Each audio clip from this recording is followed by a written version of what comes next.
Ya Ali,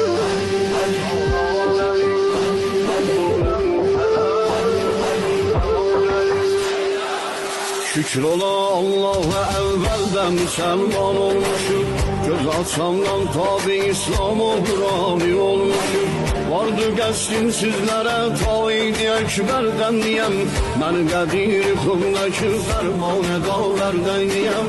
Ben Qədir xundaki ferman edaverden diyem. Ya Ali, Sahnan Ali, alem sana kurban Ali. Allah'ın emrin o gün tavaya getti Cebrail. Yani Xatmi Mursalin aya getti Cebrail. Kum sonunda emr olubdu Hazreti Peygamber'e. Ver bu din rehberliğin şahı vilayet eylere. Ver bu din rehberliğin şahı vilayet eylere.